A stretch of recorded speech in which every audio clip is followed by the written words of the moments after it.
This is the MHFi podcast with Carl Jensen and Doug Cunnington. We have authentic conversations about the journey to Fi, health, happiness, and some very odd tangents.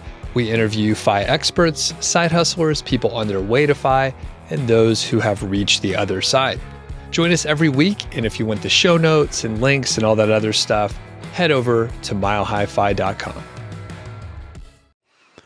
Welcome to the MHFi podcast. I am Carl Jensen here with my co-host. I'm Doug Cunnington. Doug, what are we talking about today? Well, I'm curious if you would ever get a job again. And I was thinking about this because I think we were chatting in one of the interviews, or maybe it was over at HQ, and we run into a lot of people who are retired, or maybe they work for themselves. And across the board, a lot of people that work for themselves or have worked a corporate job in a while, they say they can't get another job. They couldn't even imagine it. So I was thinking about you, Carl. What is your definition of a job? It could be, I think, it's sort of the traditional, and we could hit it from a couple different angles. So it could be a corporate job like we used to have, where it's a bigger company. It could even be for like a mom and pop kind of place. But I'm thinking as generally an employee, I think that's a more fun question. Like, would you work somewhere as an employee versus like running your own company? Because I think running your own company, you can be a dictator, and that's a little bit different. Yeah, I would say one loose definition would be you're losing some of the autonomy over your life. You're having someone else is dictating what you have to do at certain times of the day. We can debate how long that is or how much they dictate, but yeah. And it could be, I'll throw in here, it could be, part-time, it could be full-time. So we could sort of explore the full range of what a job could be. And do you have any other definitions, maybe of a job that we should throw in here too? No, I think that's about it. Just easier definition, having to perform an action for someone else. Perfect. So do you think you can do it? There's different conditions that might make you or force you to go back to work. Obviously, if you had some kind of devastating financial thing happen to you, and I don't know what that would be. It could be some kind of medical issue or something like that. Then you kind of have to at that point. But maybe that's outside the boundaries of this question. Yeah. Yeah. And I think you're right. So got a fucking frog in my throat here.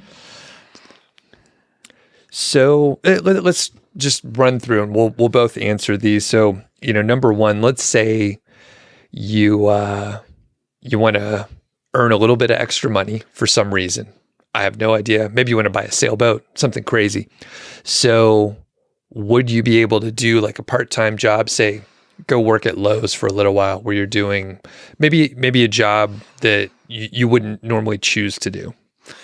I don't know. That would have to be some really special object, but yeah, I guess I would. I mean, like, I'd love to have an eVTOL, which is a little personal electric helicopter, which you can't really buy yet. But if I could have that in my life, and someone would have to pay me a severe amount of money to do it, and I can't imagine anything I could do where anyone would pay me a significant amount of money. But if someone's like, yeah, I'll buy you an eVTOL if you do this for 6 months, I might do it. I don't know. Okay. So yeah, that sounds like working at Lowe's wouldn't be enough. No, it probably wouldn't. I'd have to be like a guest CEO there or something for 6 months. How about you, Doug? Yeah, I don't generally I don't think so, especially, that type of job. Although, have you ever watched the show called Superstore? Are you familiar with this? I don't think so. Okay. It's kind of a spoof on a big box store. So think Walmart, something like that. And it's a sitcom. So it's funny and it's entertaining, and they make it kind of look a little bit fun, but also you get to experience some of the drudgery of working a retail job. Have you ever had a retail job? In food service, yes. Okay. And I've had a few retail gigs and worked in food service as well. And I feel like everyone should do a tour of duty in those, kind of industries, and kudos to the people that do work in those industries. But the point being, occasionally watching Superstore, I thought, you know what? It's a little fun. Like everyone's kind of going through the same drudgery and dreading the job and thinking, oh, our boss is an idiot, blah, blah, blah. So there's some comfort in experiencing that kind of job and like being able to work with someone, side by side for hours, and you build a nice rapport. It's kind of, there's some fun aspects. It's not all just hell. And you get discounts usually. If you work at a restaurant, you get a shift meal or whatever. Like there's some pros to those different things. But the other big thing, which is different than the corporate jobs we had, is when you finish your shift, you go home. You probably don't stress about it too much, and you don't worry about it because you're not getting emails typically, especially, if you're not in management, you're not getting emails about the problems that are going on all through the night that kind of invades your brain space. So, okay. So I have no other question on that. So retail, probably not the best thing, but what about the old corporate jobs that we used to have? Could you go back to that kind of an org chart, the cubicle life? I could, but it would have to be under very specific circumstances. And you made a great point there a moment ago about the people who you work with. And with a corporate job, you've got your core work, right? So if you program computers, I think most people who are software engineers actually enjoy that. But what can make or break your happiness and how much you really like your job is who you work with and who you work for. You could be doing the work that you really enjoy, but if you work for some asshole, like a micromanager person, that just makes everything miserable. Or if you work for conniving people who aren't good humans, I've had that situation too. It ruins everything and makes the whole thing hellish. So I think I could go back to the situation, but I'd really, really have to love what I was doing. It would have to be a cool project, writing cool code, and it would have to be with friends, and it would have to be for happiness and not for money. I would expect to be paid, but I'd have to feel better at the end of the day because I did that, and I'd have to feel real good about the people I'm working for and maybe even the mission of the whole project too. How about you, Doug? You covered a lot of, what it would take.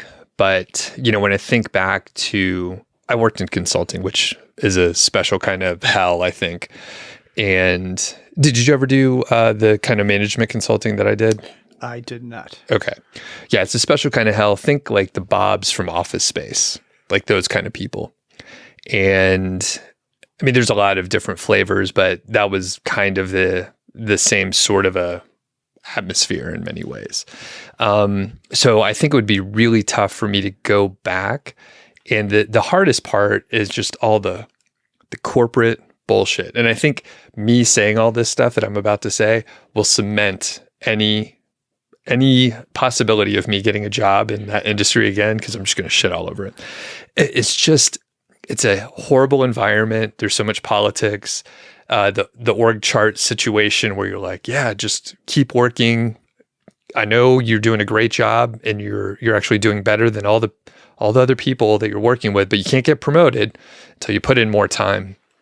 And it's just whatever BS they have to sell. And it's terrible. So I definitely couldn't go back to that job, and I would have a really hard time because I've worked for myself for a few years.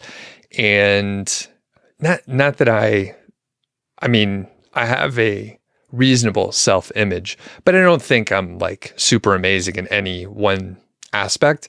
But if I went back to my old jobs and have to take instructions from people that clearly don't know what the fuck is going on, and I'm like, I've built a business and I like understand how certain things work, and they would like discount it and say, we don't do things that way. We've been doing it this way for many years. And I'm like, well, can't we just try? And this literally happened before I got laid off. So it'd be very tough for me to go from the autonomous nature that I work now to the horrible environment that I was in before? I think you are super amazing at one thing, and that is your choice and your fashion sense when it comes to hoodies. For those watching on YouTube, and if you're not, you should bring up the YouTube video. Doug is wearing his Clifford the Big Red Dog hoodie, which makes him look like that big cartoon dog a little bit. It's so soft. People walk up and they want to touch me, on the melanzana. Wait, is your melanzana soft or rigid? It's rigid. Yeah, it's ripe. It means eggplant in Italian. Doesn't eggplant have other connotations? The eggplant emoji. Have you heard of this, Doug? Or no? What does it mean? Mindy did not know its connotation, and neither did I. Until she told me the story. But for some reason, she would use that all the time at work on her work Slack channel. And after 6 months, someone is like, "Hey, you know what that means? That means a penis." And she's like, "Oh my God, I did not intend that." But you said something a moment ago that I think is critical. And the key word is autonomy. Like, you could have the best job in the world and really like everyone, but still you're beholden to something. Someone is kind of telling you what to do, even if you have maximal flexibility. It's completely different if you're doing it for yourself and you don't have any of the rules, and the only person you have to answer for is yourself. It just changes everything. I'm not sure why. Yeah. Yeah. I mean, the autonomy and just having that choice makes all the difference in the world. Now, one job, I was thinking about this, and one job that I potentially could do, and this could fill a few different sort of industries, but I was into guitars a little bit more recently. Like, we've talked about it several times, and they have these basically guitar making kits. So you could buy them, it's prefabricated, and you sort of assemble it and put it together. It's still very difficult. I mean, you're putting together an acoustic guitar or whatever. And it occurred to me, hey, I would get a job in an area where I could learn something that I'm really interested in. So potentially I would work at a music store where I would learn some of the maintenance of guitars and, guitar making and lutherie and stuff like that. And like I said, it could be a different industry altogether. I'm into podcasting and YouTube. I potentially could work somewhere as an employee just to soak up information and learn how to do a better job, recording or producing videos and videography or whatever, right? So I think there's a couple areas where my interest would overcome the lack of autonomy because I want to go in as a student. Do you have any areas like that? Yeah, that's a great question. Yeah, maybe something around music or artistic endeavors. I've always wanted to be a better musical artist. I've wanted to be a better writer. I've wanted to be able just to draw, and I know some people have more natural talent to these things, and I think I'm one of those people on the other end of the spectrum. So if I could work in a capacity that would help me do that, yeah, I think that'd be pretty awesome. And yeah, I guess I would consider something like that. And yeah. And yeah, when it's reframed hey, I don't have to get this job to necessarily earn money or get, benefits from, but I want to go in and learn a trade, learn something interesting that I was trying to study on my own anyway, which after I've watched a few videos on building guitars, it looks pretty hard. It can take months to do. It's a very delicate woodworking project, and it looks interesting, but it looks pretty tough. How about now? I've got another question kind of along these same lines for you, which is one of your passions. I know that the Crocs company, those plastic rubber shoes, whatever the hell they're made out of, they have had celebrities come in and they have a special edition of the Croc. What if Melanzana came to you and said, Doug, we want to make a Melanzana hoodie. You're going to work with us to design it. You're going to be the face of the campaign. You're going to be on there. You're going to help promote it. You're going to work with our designers. Would you do that for Melanzana?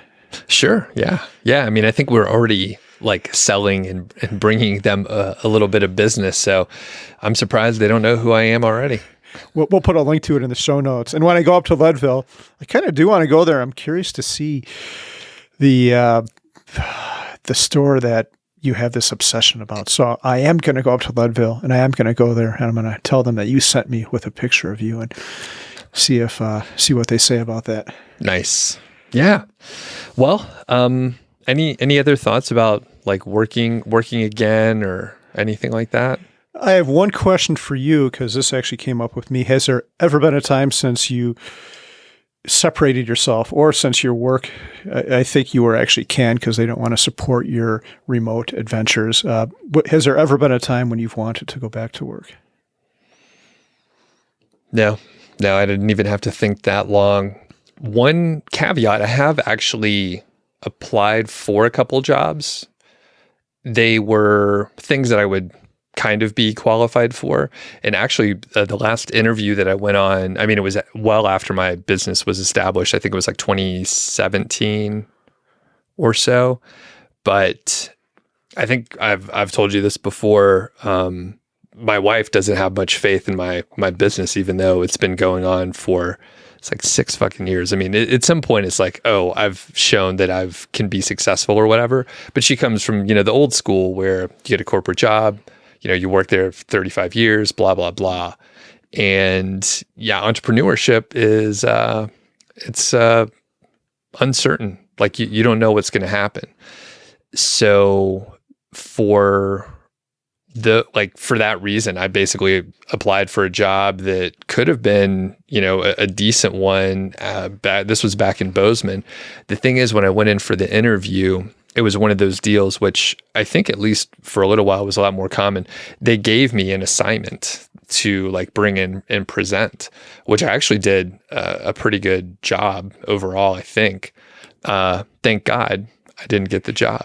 Like it would have been, I probably would have done fine, but I think it would have held me back from like growing my own business, which is way better than whatever they could have paid me. Like even with benefits and like it would have been like a third, and it was a good paying job, So the point is, I have like looked at working again, and I think I would have been a really bad employee because I would have second guessed, and I'm like, why the fuck am I even wasting time at this job? This is a joke.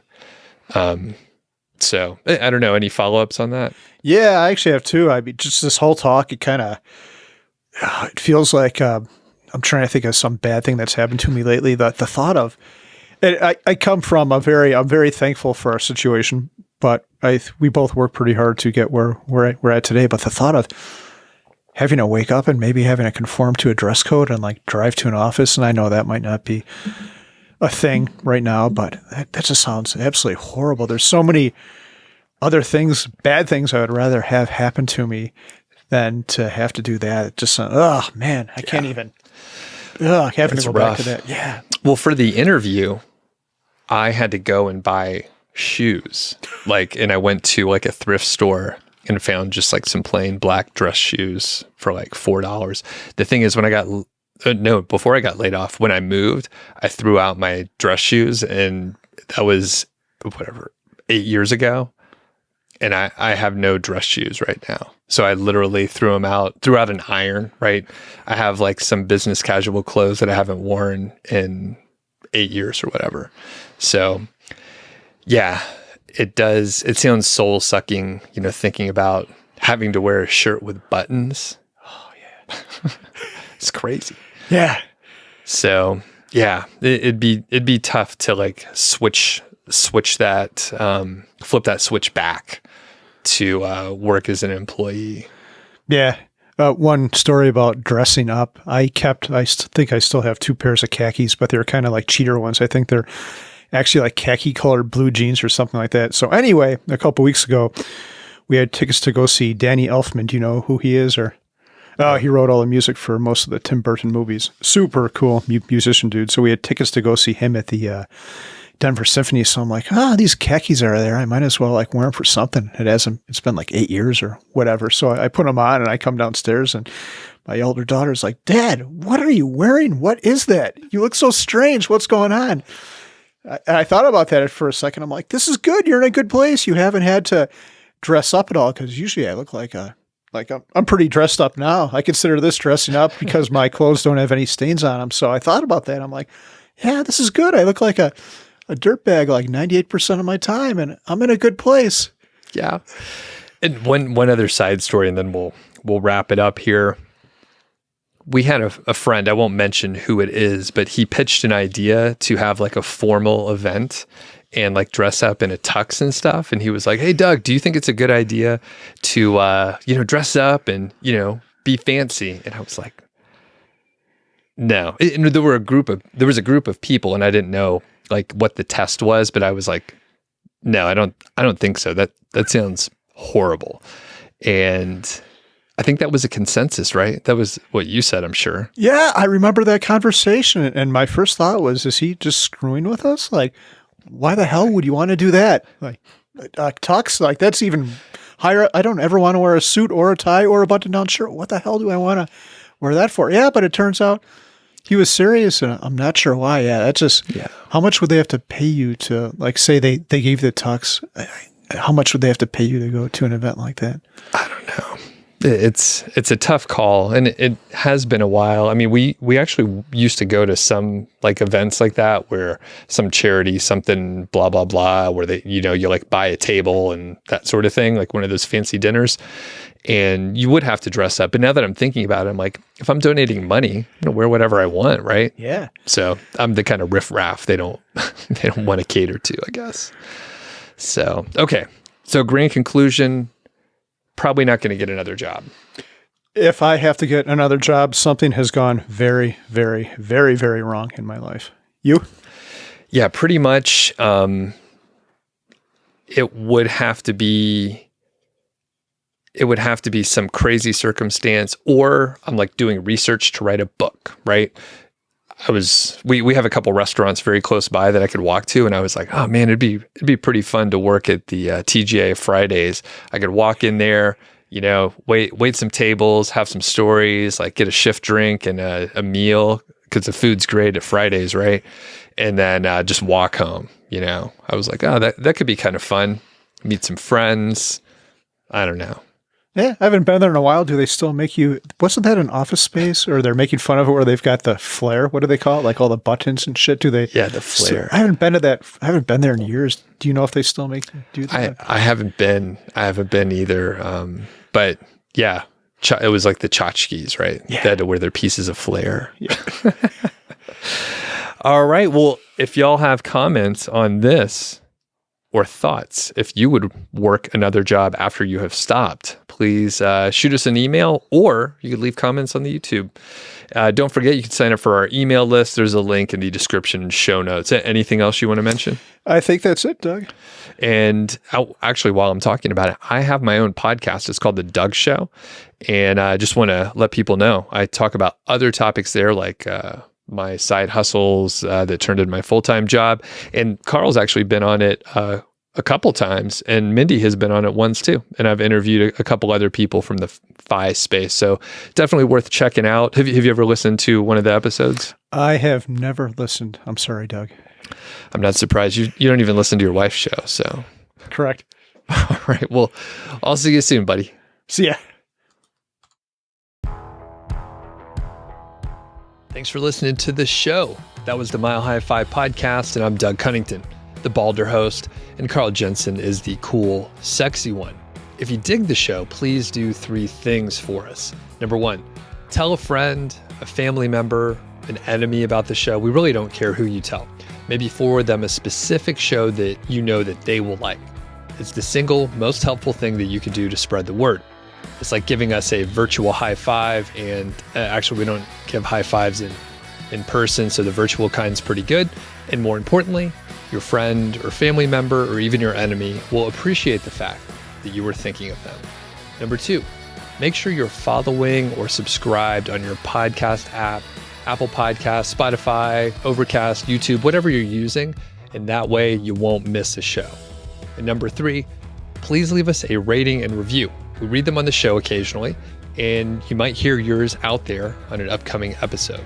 Quick disclaimer, This show is not financial or legal advice. I'd actually be surprised if it sounded like it. It's really just for entertainment, and that's at least what we're hoping for. But seriously, get advice from professionals. Carl and I are just two guys with microphones that sit in my basement and talk. So we'll catch y'all next week.